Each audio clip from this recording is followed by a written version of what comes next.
Welcome in, brand new Tuesday Scramble. It is July 19th, 2022, the week of the 3M Open. I'm Rick Gehman, that right there, Andy Lack. Andy, good to see you, my friend. Good to see you too, man. What a bit of a jarring transition this week for us heading from St. Andrews to TPC Twin Cities, but I tend to like these weeks. I do pretty well in these weeks DraftKings. I don't know if I get excited for them, but I think there's opportunities. I'll say that. Yeah, and this is not necessarily a John Deere Classic field because at least there's, I don't know, 3 guys in the top 20 or 25 of the world rankings in it. So it's a little bit better than that. And then we get all of our, little favorites, and we get the guys who just turned pro. There's enough meat on this bone for sure. Yeah, I'm excited to check out like Cole Hammer. And we're getting some you're right, Finau, Sungjae. We get some Davis Riley back, Sahith in the mix. So it's not all that bad. I agree with you. Yeah, all of the fantasy darlings are going to tee it up this week. Before we jump into that, we will do props. We will do head-to-head matchups. We will go through our one-and-done selections. The guys over at PrizePicks present the show. So the code that you're looking for there is Rick. 100% instant deposit match up to $100. There's also a link in the description. I've got stats on how well those PrizePicks Bury or Better matchups have been doing. But Andy, you and I have not had a chance to kind of decompress from last week's Open Championship. I know that you had probably just a financial and an emotional investment in Rory McIlroy winning, and unfortunately, that did not come to fruition. Probably the most I've wanted something to happen in golf in as long as I can remember. Not just because of the financial, but I got swept up in the romanticism of all of it too. I mean, I had been saying this. I had been penciling Rory in at this tournament since I did my majors preview last December. So I've been trying to speak this into existence for quite some time. And it didn't really have anything necessarily to do about like the good versus evil or, PGA Tour versus LIV. I just think that Rory is the most talented golfer that we've seen since Tiger. And I think it's kind of a travesty that he hasn't won a major in 8 years. And I think he's a genuine guy. And I appreciate the time that he takes to, in golf, people forget, like, you don't have to talk to the media after a round, right? And you've seen the juxtaposition with how a lot of these LIV guys go about their media obligations recently and go about questions. Like Rory's a one of one in that sense, right? I think he did an excellent interview with your colleague Kyle Porter earlier in the week. He had some great things to say after the round too. And I wanted it for him bad, man. I really did. But I guess the conversation that I want to ask your take on that I think has been a fun dialogue the morning after has been did Rory blow it or did Cam take it? Probably a little bit of both. Probably like 90% Cam took it. I think it's really tough to be 4 shots clear, beat the guy that you're playing with by a significant margin, hit every green, don't make a bogey, shoot 2 under and not win. Like, it's really hard to do all of that. And it takes a closing 64 from Cam Smith to do that. Now, I also he didn't make any mistakes, right? Like, I just go back, in the moment, I just remember slowly aching for Rory. Like, can this putt drop? Can this putt please drop? Can anything drop? And then I saw the montage that somebody put together afterwards where, he touched the lip or barely missed 10 putts. And if any one of them drop, it's a completely different story. So it's really hard to say he blew this thing. Right. He hit really good putts. He scared the hole on pretty much every putt that he did. I can't give him a full pass. I think I'm a little bit closer to 50-50 at least. I didn't like some of the decisions he made strategically. And when you have under 100 yards on 14 of 18 holes and you make 2 birdies and you have the second to worst score out of all the people that entered the round in the top 20 of the tournament, you have to factor it into your equation that you are going to get beat. I agree with you. I think he played mistake-free golf, but he played golf on Sunday that is going to get you a lot of top 5 finishes in majors. It's not going to get you a lot of wins. And that would be the only counter I would say to that. Feinberg floated the idea that like the fact that Rory and Victor both started slowly was just horrible. And Yeah. I mean, you heard Victor say this, I think even Saturday night, and I'm sure Rory was kind of thinking it too. It felt a lot like match play between those two. It felt like one of those two was going to win the Open Championship. And I think subconsciously for both of them, they were playing against each other. And when they both got off to a slow start, there was not a lot of urgency. Now, there should have been, because by the time they teed off, Andy, the course was playing 2.5 shots under par. It was by far the easiest scoring day of the week.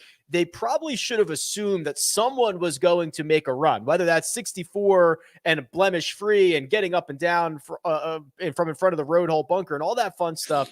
That would have been hard to figure out, but they should have known that 4 shots could go away very quickly. Yeah. I completely agree. And the thing that I said about Cam Smith and Cam Smith's round is, and this is why, while I'm probably more so in the camp than you that Rory deserves a lot of the blame here, I still don't think that I could say that the wrong player won, because most of the time, Rick, if you told me that Rory gained double the amount of strokes tee to green that Cam did, which he did this week, by the way, Rory hit the ball exponentially better than Cam, I would tell you that the wrong guy won. I would tell you that the guy that hit the ball best was Rory and that Rory should have won. Right. But I think with Cam, you have to grade him on a little bit of a different scale. And I think the mistake that I made on Friday night was thinking that Cam Smith had gained, I think, close to 7 or 8 or 9 strokes putting through the first 2 rounds. And I think the mistake that I made was that was going to regress. And now it did regress on Friday. It came back like crazy on Sunday, though. And he finished the week first in putting. And I think he gained almost close to 12 strokes putting on the week. Mm-hmm. And I think with Cam, like, for example, if Rory gains 10 strokes off the tee, nobody says, oh, that's weird. That's an anomaly, because Rory is a generational driver of the ball. So you expect that to happen. And I think Cam Smith gaining 12 strokes putting, you can't really say that was luck or an anomaly, because Cam is a generational putter, and you kind of just have to factor that into the equation with Cam. I mean, Rick, between the Masters Players Championship and Open Championship, he's gained close to 30 strokes putting on the field. I mean, that is absurd.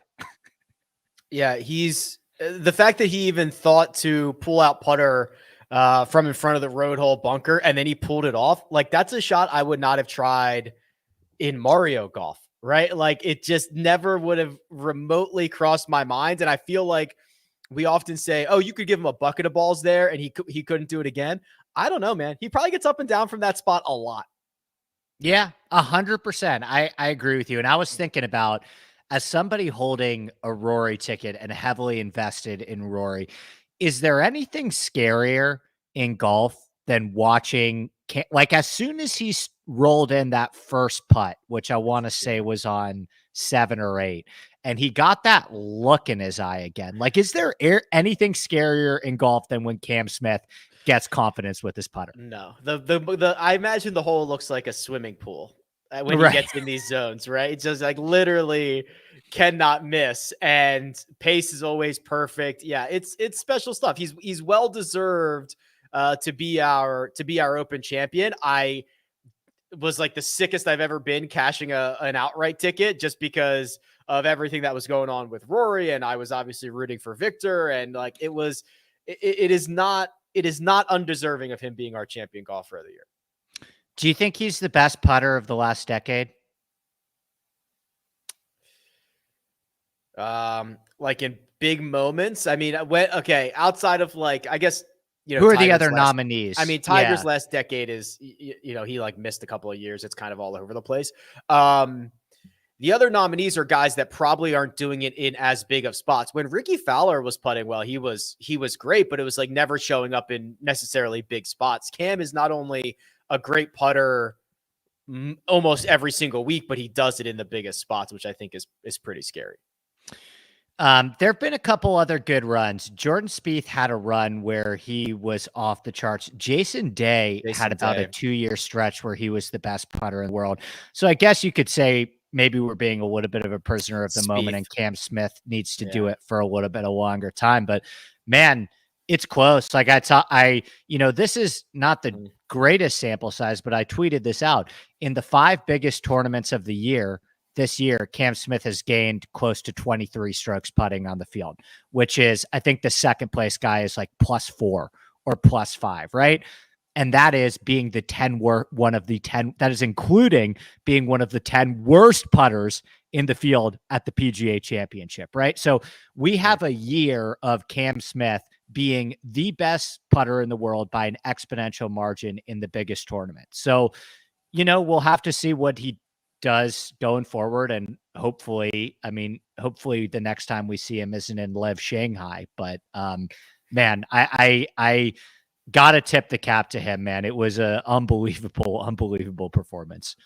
I was gonna add LIV to the outline, but LIV is one of these topics where I have to like get geared up for it. You know what I mean? Like, it's so complex. You don't know the truth about anything, especially with all these rumors. You have to I have to gear my brain up for it, right? And I'm like not necessarily prepared to gear my brain up for it. But if Cam goes to LIV, you lose like the reigning Open champion, the guy who just beat out the face of the PGA Tour. Like, it's gonna suck for the PGA Tour, big time.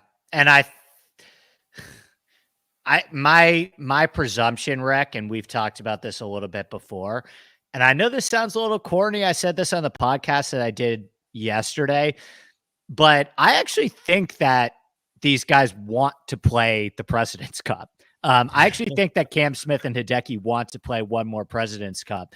And as terms of the guys that are going to LIV, the one thing that those guys have told us is that their North Star, their guiding light in life, is money. So why would they not want to take the opportunity to play Cam Smith is second in the FedEx Cup. Hideki's top 10 in the FedEx Cup. Why would they not want to have their cake and eat it too? I think that LIV's big get that's going to hold them off till October is Feherty, which is a whole other conversation. And that there's going to be a next big wave after the President's Cup, unfortunately, would be my guess. That's probably right. Right. Yeah. If you're Cam Smith, why would you not start 2 shots behind Scotty Scheffler over 4 rounds to try to win $18 million? Why would you not? That's my exact logic. Yeah, I completely agree with you. Why would you not? And you'll miss one more LIV event. Like, right. Who cares? Right. God, the Feherty stuff. I have a lot of thoughts because this is now the LIV extension of creeping into the media side of things, which I have got another 1,000 level of takes on. But I guess I'm generally surprised by that. Right? Aren't you surprised when they get how much maybe Feherty was a couple years away from retiring anyway. Maybe he didn't like what he was doing at Golf Channel NBC, and maybe they offered him a substantial amount. But that was a pretty interesting get. He fits the LIV mold. I'll say that in terms of players or people that you could probably argue maybe have lost their fastball a bit and are a bit over the hill, but are still big names and still big draws. I don't know how Feherty. Did you watch his show on Golf Channel? Only when it was somebody that I was already interested in. You know what I mean? Yeah. I would pick and choose. Do you feel like as a fan, you have a relationship to his commentary? Do you feel like he's NBC? I feel like he got kind of lost in the shuffle at NBC. I don't really remember him you know what I mean? That's kind of the interesting thing, right? Because his show doesn't exist anymore, right? They canceled his show. No. And when I can remember hearing him on the broadcast, he'd have the 14th hole or something like that, right? He would just be posted up at a hole, and maybe that was not necessarily the way that he wanted to be deployed. Like, I don't even know how they were deploying him. But no, I don't feel like any special, like, and maybe I'm not his demo, right? Like maybe my dad is. Maybe my dad feels like he has a special connection to David Feherty. I always thought he had good quips, but like I don't even know where they were using him recently.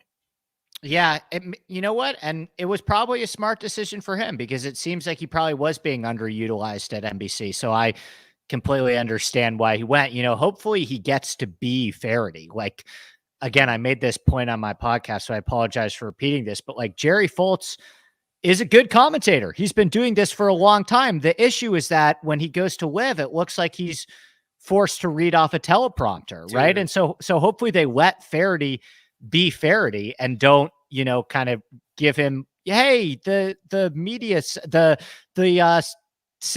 tights are all sold out. We sold out everything there. You know what I mean? It's going to be really sad if Feherty turns into Jerry Foltz, right? If Feherty is telling us how much merchandise they had and it was well stocked, but we still sold it out and all these like bullshit, whatever, that's going to suck. It would at least be nice to let him be Feherty. Right. Right. That I completely agree with you. I guess the one like silver lining of it, as you said, you tweeted this, but you know, hopefully it opens up the door for younger voices and voices that are maybe hopefully going to be able to tap into a younger demographic. I know you and I are available. But yeah, DMs are open. Right. DMs are open for that one. If you want to put us on the CBS or NBC broadcast, I'll happily do that. But yeah, I mean, that would be my hope, right? That is, you know, that is the hope of how does CBS and NBC respond to this? People took that tweet like a lot of different ways. And I wasn't asking, like, I'm not asking anyone to throw TikTokers on the broadcast. Like, I'm not, right? Like, I don't need the Slime Cup, which, by the way, Nickelodeon Slime Cup, it was great. Like, that was excellent. That's what growing the game is. Correct. Actually. But I'm not asking for that. I'm asking for at least an attempted transition to a different demographic. The current golf watching demographic that networks cater to are passive watchers who have golf on in the background, who are coming in and out, right? That's why they repeat the same stuff every time, every hour on the hour, because they think people are coming and going. They're not tuning in for the full whatever hour block. They're taking naps. They're coming back out. They're showing Viagra and Cialis commercials and all. Like that's the demo right now, is like my 65-year-old white dad. Like that's the demo. I'm asking for a little bit of servicing to what is a much more passionate demographic.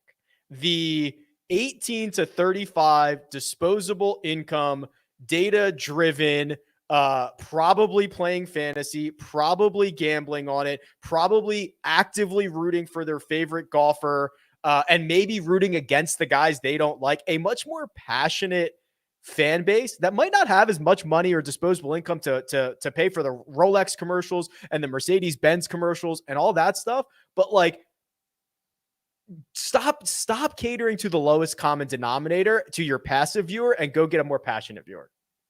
100%. And, you know, I think like the official world golf rankings they're changing. They're making some changes in the way that they calculate who the best player in the world is. They're implementing stuff like strokes gained. And I think if you, at this point in the game, if you are not attempting to at least understand what has been a bit of a analytical revolution in golf with strokes gained, then you're doing, I think especially if you're on a broadcast, you're doing the fans a disservice. And I think the struggle is that it seems like a lot of the people that talk golf on television are stuck a little bit in a bygone era.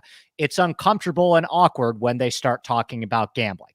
And yet they have to talk about gambling because PointsBet has this new big deal with NBC, but it doesn't work. It doesn't work for the viewer, right? And you have all these instances where it's like, man, like, you really going to try and tell us that Corey Connors is a great putter when he's 89th on the season in strokes gained putting, and that number, you don't have to do a deep dive. Like, that number takes 1 second to Google. It could be right up there in front of you. So we're not asking for necessarily this deep level of insight that maybe you and I would give on a podcast, right? We're just asking for the gap to be bridged and for them to understand, okay, maybe we educate the guys that are commentating golf a little bit more on stuff like strokes gained, maybe have them have at least a baseline knowledge of gambling where they're not saying that Maverick McNeely at minus 120 and a 2-stroke league on Friday is a good bet, right? Like, the bar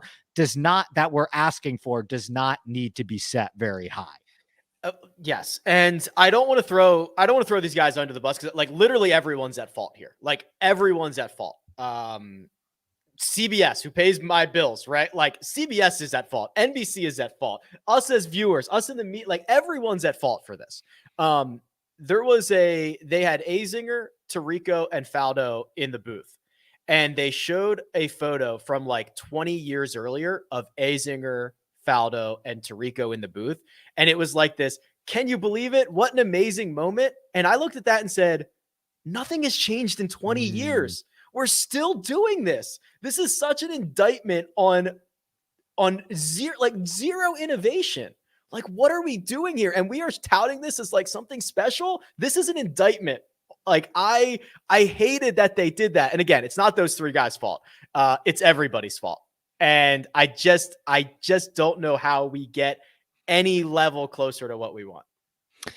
I'm going to give a confession. It's something I'm not proud of. It's kind of a bad habit, but I fall asleep.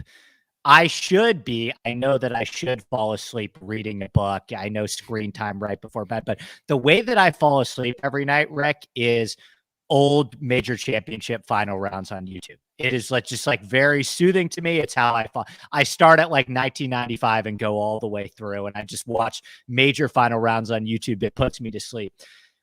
And the broadcast, the commentary style has not changed, as you have said, at all. It is the same style of analyzing what's happening on the golf course.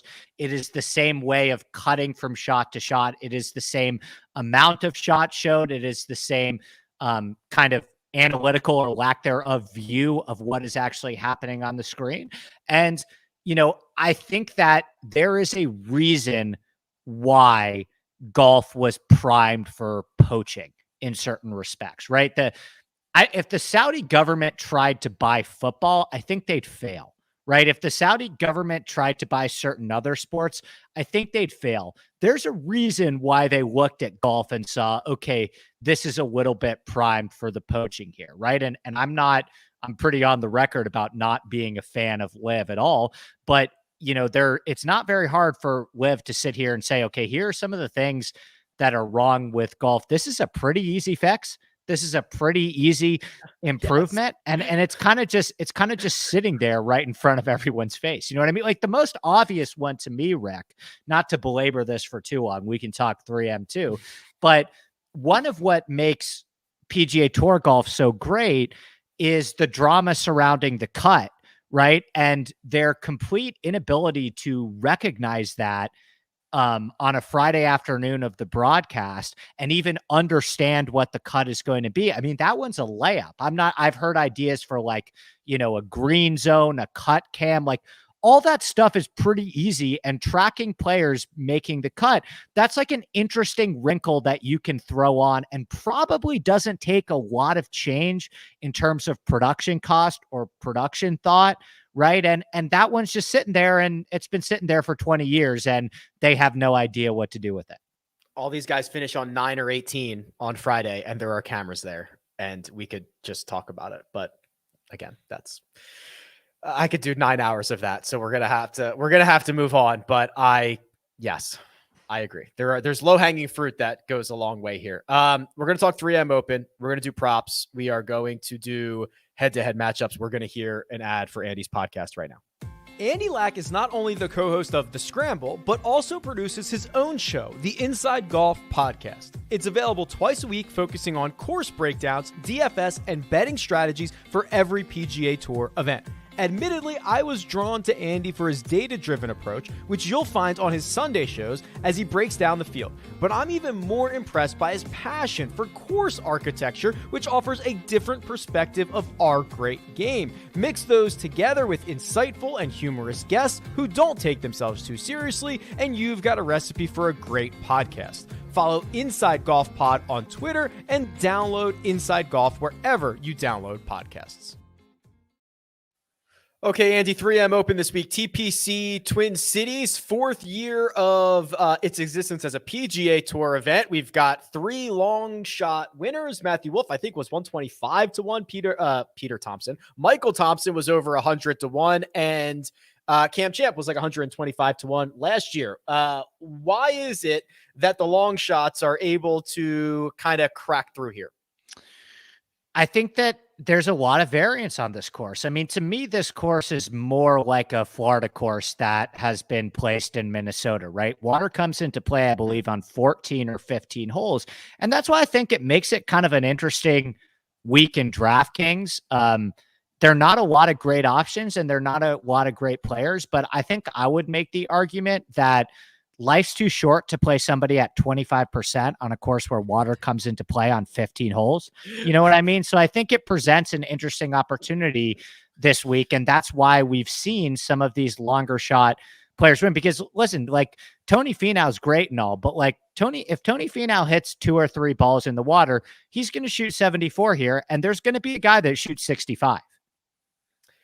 For sure, right? Like that water lurking, which I want to get your take on this. I feel like some of the fairways and some of the landing areas are still kind of generous, but if you miss, you're like, it's a penalty shot now, right? And we saw DJ like put 3 in the water, shoot a 78 and WD. Like there are going to be big numbers and there's going to be a wide range of scores coming in. And I agree with you, kind of that increased volatility, the fact that we're now after a major championship, some of these guys are coming back. There's a lot of unknown entities being injected from guys who just turned professional. Like this is ripe for surprise guys being in the mix. Yeah, there's a big scoring dispersion here and there's a lot of volatility, as you mentioned, which I think is interesting. A lot of these holes have like both over a 20% birdie rate and a 10% bogey rate, which I think is interesting, right? I think that's going to create a lot of movement on the leaderboard. And I think that's generally why this course has provided some exciting finishes. You know, I think that people mistake have a course with a lot of water with strategy, right? And I think actually a course with a lot of water actually limits the strategy. But what a course with a lot of water does is it creates high variance and a lot of different types of outcomes, right? And so that's why I think this is a good course for PGA Tour play. Like I think that this is going to be, it's kind of in the same mold as a lot of the TPC properties that we see. I think TPC Scottsdale is just like a great course in general, but it's an awesome course for PGA Tour tournament golf. And I think they've done a pretty good job with setting up TPC Twin Cities. I think even the tournament organizers talked about before, it's like, we're not trying to be the hardest course on the PGA Tour schedule, but we're trying to be a course where you can make a lot of birdies and you're also going to see some blow-ups. And I think TPC Twin Cities succeeds at that for the most part. Yeah, and tends to at least create some drama down the stretch with some of that water lurking and guys who might not always be used to being in the mix are now in the mix and things get a little hairy. This is a very common question and Will presents it here in the chat right now. How much do you account for hashtag strokes gain jet lag this week for guys coming back from Europe? It's always a topic of conversation, like when you talk about major championship hangover, but especially when you are going back. What's that going to be? 6 hours? What time zone's Minnesota in? Is that Central Time? Central Time Zone. Yeah, it would be, I think, at least 6 hours. Well, 5 to the East Coast, right? Was from Scotland. So if Minnesota's in Central, that'd be 1 more hour, so 6. Right. So how many players are actually that played in the Open Championship coming back? I don't think it's many. I think it's Finau, Hideki, Sungjae, Sahith, Cameron Tringale, Wyndham Clark, Tom Hoagie. Am I missing anyone? That was a pretty good list. Yeah. I'm gonna pull up the cheat sheet right now. Cam Armina, I love you, babe. Says Cam Davis. Cam Davis did not play. He played the Barracuda last week. She's throwing out cams in the Slack, and she's getting everybody all fired up and everybody all confused. Give me 1 second here. I got to log in, but I'll find this. But your point is well taken. It's not like 90% of the field that we have to worry about here. It's 1, 2, 3, 4, 5, 6, 7, 8, 9, Tom 10, Kim, 11, 12, 13, chat, sync. 14. Yeah. So here they are.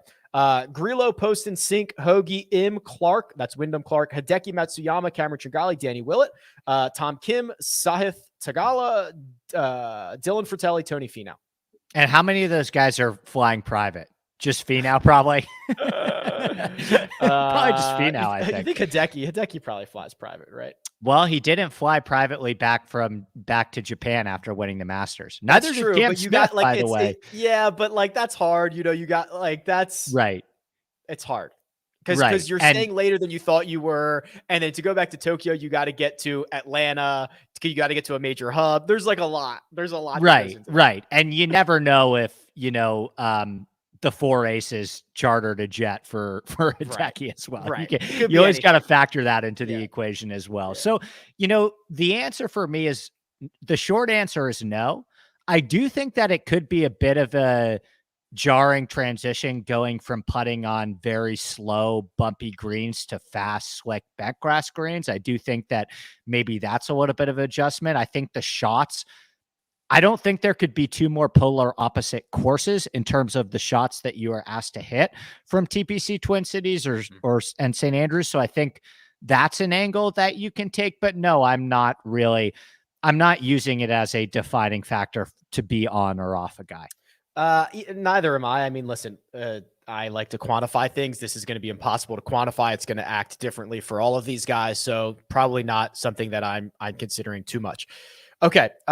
Let's talk some props. We'll talk some head-to-head matchups. We will get to our one and done selections, but first we are going to take 30 seconds and we'll start on the other side.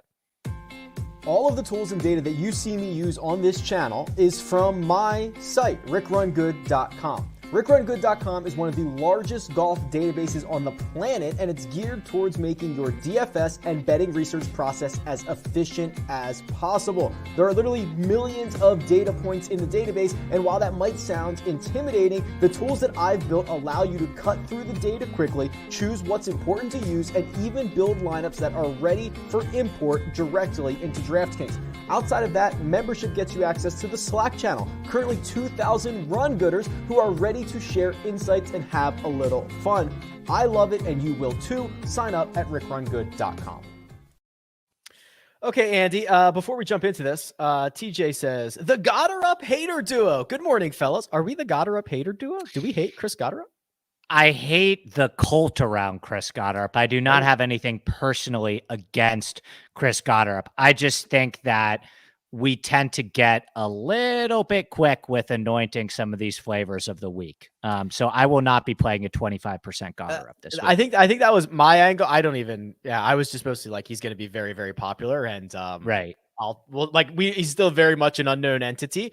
And if you like Haskins winners with plenty of upside, Goddard, I'll take Sahith. Yeah, exactly. Goddard's not the only one in the field. Okay, let's prop it like it's hot here. So this is presented by PrizePicks. Now, the board is coming together on PrizePicks here. We've got birdies or better, strokes, and the infamous birdies or better matchups. So if you've been paying attention or whether you haven't, we've been tracking the results of these for the last month or so. And when I say we, I mean Andy Mentel, who emails these to me every single week, tracks these. And the headliners here, because all of the lines are set to 0, have continued their epic run. So last week, they were 54, 36, and 23. And that was basically getting blown out on Sunday. The other 3 days were massive wins, which moves them, Andy, to 178, 119, and 60 overall. That's like 60 over 500 on blindly taking the overs here. Right. And I would have to calculate what the ROI is, but you're not even paying a tax to the Bucks either. It's not like you're betting a matchup minus 110. Like you're getting these basically at even odds, right? Yeah, that is. I'm just trying to do the quick. I can calculate the ROI off air, but that is a bit. Yeah. That is a big edge. That is what Yeah. you would define over a large sample size as a big edge. So if you're not checking out PrizePicks promo code Rick, I would highly suggest you do it. It's been probably more profitable for me this year, even more so than DFS or betting. Although I will admit this, these matchups look a little more fair to me this week. I think it's the nature of the field. I agree with you. Yeah. I completely agree with you. Is because usually we see a guy who is significantly better as the headliner. I don't know if that necessarily exists this week, right? Like, is Ches Reavie significantly better than Martin Laird? Is Cam Davis significantly better than Nick Hardy? I think this is the nature of the field that these are a lot closer this week. Right. Not to pick on Goddard again, but Sung Jae over Goddard stands out to me. So does Sahith over Tringali, and not that Sahith is like necessarily that much better of a player than Tringali, but Sahith is the type of guy that I trust to heat up and get really hot for a single round, whereas Tringali feels a little bit more steady to me, although Tringali can like weirdly get unconscious too. But yeah, I agree. I think the ones that kind of stick out to me would be Sung Jae, Goddard, and Sahith Tringali. Is there anyone else that you really have your eye on? I believe it was in one of your articles or maybe your podcast, articles on RickRunGood.com, where you talked about kind of like the very easy nature of these putting surfaces. Am I on the right track here? Yeah. You're on the right track. So Brendan Steele is back to being like absolute team no putt. I think it's him and Davis Riley over the last 36 are head and shoulders above everybody else in this field in terms of ball striking, and Steele just cannot putt. And I'm hoping, not having to go play in Scotland, right? He didn't tee it up last week, and now going to a place where it might be one of the easier places to putt and might reward you for keeping it nice and dry. If Brendan Steele could have a good week, I love that. I bet Brendan Steele this week at a number I don't feel super comfortable about, but that's kind of the nature of the field this week with everyone. Yeah, I would still say these birdies are I wonder if they give us holes, Rick, which holes will be kind of interesting because like we talked about, there's a lot of variance, right? So you are going to see a lot of birdies, but you're also going to see a lot of bogeys. What do they have the strokes at? Is it in the like 70 area, 69? 69, 69 and a half, a couple guys at 70, Duffner at 70 and a half. That feels fair to me, I think. I think I'd probably target the birdies or better matchups the most. I have a couple questions about that, but let me roll through some of these questions. Has anyone else gotten their betting limits lowered by PrizePicks recently for winning on golf? I have not heard of that, Andy. I know that they will start to adjust the lines like behind the scenes, and when you enter one, it'll say, hey, or like they'll adjust the payouts, but I have not heard of betting limits being lowered. Not for me. Maybe I'm not betting big enough. But maybe Jay Schilling is just betting too big. Yeah, it's certainly possible. I'm a pretty modest bettor, but so, not for me. But I guess take it as a compliment, Jay. Brent says, can you ask about Colorado? You can only do over under DFS points. I just killed it when I was in Cali last weekend. I'm ready to get in on it heavy. Yeah, this is a Colorado thing. This is not really a PrizePicks thing. I believe the legalities around what they're able to offer are only fantasy points. I am sure PrizePicks would love to offer more than that in the state of Colorado, a very big state, but that's a legality thing as far as I understand it. Yeah, DraftKings is legal in Colorado, correct? I believe so, which is why I think they're like allow fantasy and like that's the other problem with all of this is like every state treating everything differently and these companies having to figure it out. But yeah, I believe they're legal for DraftKings as well. Yeah, it's kind of tough to decipher. Like I'm in California most of the time and you cannot legally gamble in California, yet I have no problem playing DraftKings or PrizePicks. So you're right. Yeah, exactly. The Fuji asks about with birdie or better matchup being more of a volume play, which I completely agree with. Has anybody with a big bankroll mix and matched? Andy, who was emailing me about this, he's been like mix and matching all of them. Oh, he actually says here, I had 66 bets on birdie or better matchups on Thursday. It was very profitable. So that's, this is very much a volume type of situation. But Andy, the other thing I wanted to ask you about, because we have kind of big numbers lurking out here, you could, in theory, find a guy who goes over their birdie or better, but also over their strokes, right? You know what I mean? Where you could have a guy who makes 5 birdies and then a triple or something like that. Does that lead you one way or another, whether it's being more invested in birdies or better, or being more invested in strokes? Probably birdies are better, I think. Would be the route that I would go. I mean, there's 3 par 5s on this course. All of them are on the longer side, but they are still all reachable. I mean, this course plays a little bit above sea level too. So you see driving distance jump up here over tour average. And I know there's at least one very short par 4, but I think there are a couple par 4s under 400 yards that feature, close to a 25% 30 birdie rate. So I don't think for the best players that 5 birdies in a round is too large of a hill to climb, especially somebody like Sahith, for example, where I trust that Sahith can make 5 birdies in a round. I also probably expect him to give 1 or 2 back.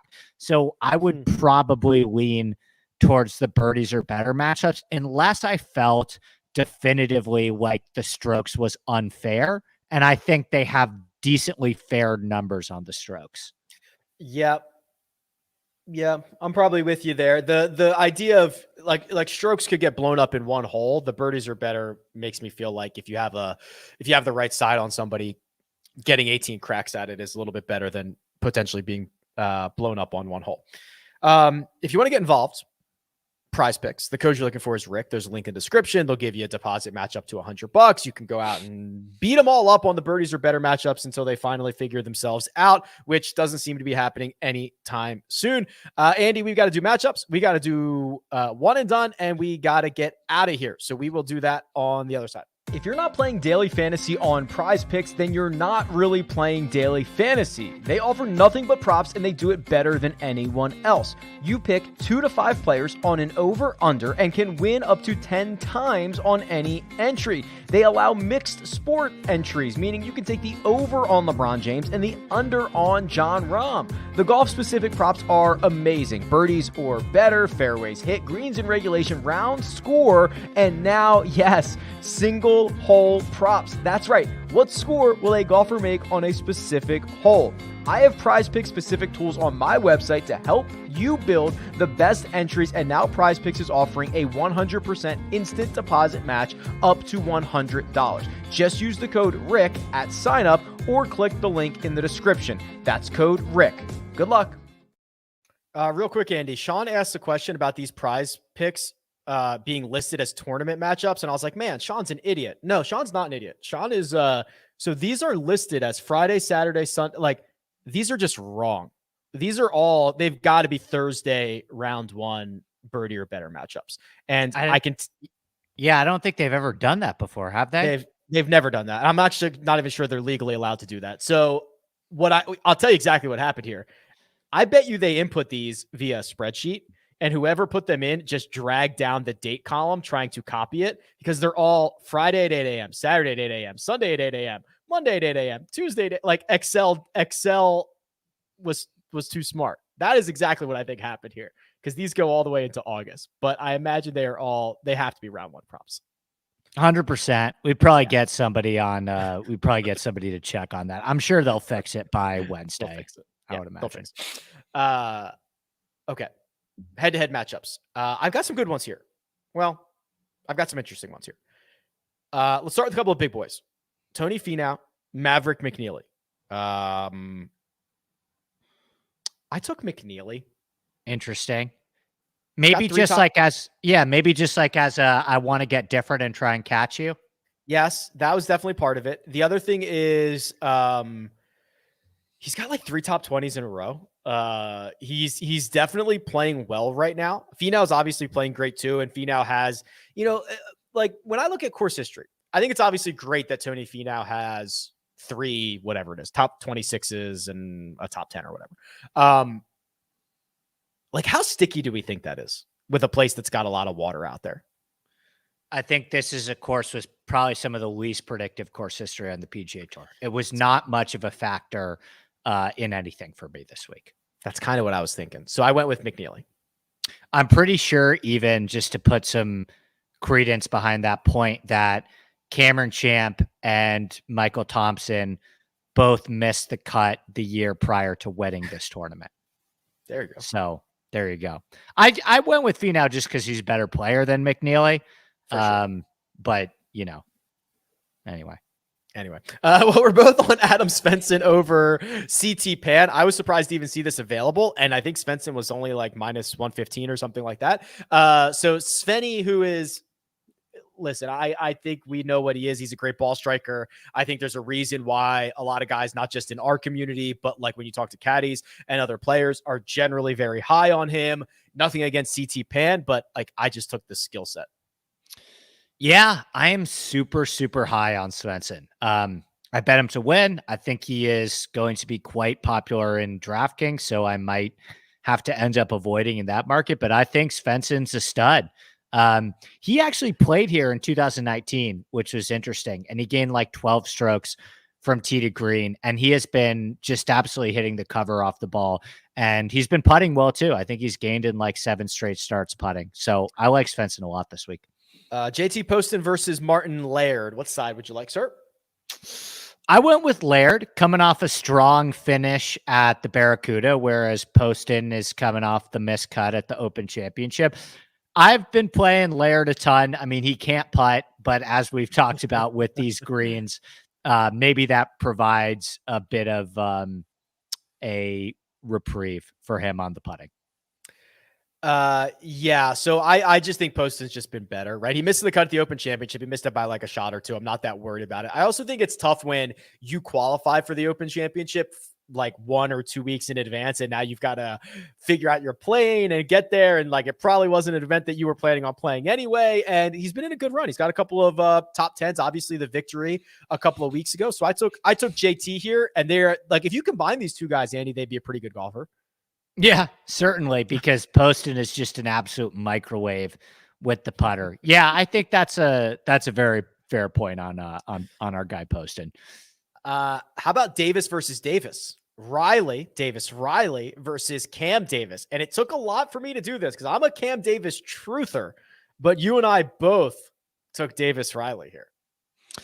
Yeah, I took Riley. I mean, I have some ways that I'll be getting down on I like them both. I have some ways that I'll be getting down on the other Davis a little bit later in the show, but I like Riley a lot here. I think that Riley fits the statistical profile that I'm looking for, in the sense that he has had weeks over the season where he has spiked pretty heavily in all 4 major categories, right? So he's had weeks where he's been a lead off the tee. He's had weeks where he's been an elite iron player. He's has weeks where he's gained 5 strokes around the green, weeks where he's gained 7, 9 strokes putting. That is what I'm looking for in a player before winning a golf tournament, right? He just hasn't been able to match those all up in the same week. So I think Riley has a lot of upside. I think he's got a pretty good chance to win this week, or one of these kind of bent grass birdie fest coming up. Yes. The only thing that I kind of worried about with Riley is that he hasn't played since like the Travelers, which right. I think I'd have 0 data to back this up, although I guess I could. But like taking that long off and then winning immediately, I feel like doesn't necessarily happen. Often these guys kind of play their way into it. They get back into competition. They knock off rust in, 27 holes to knock off the rust, and they start figuring it out. But yeah, like I'll be like, give me the top 20 Riley markets. Give me the matchup markets.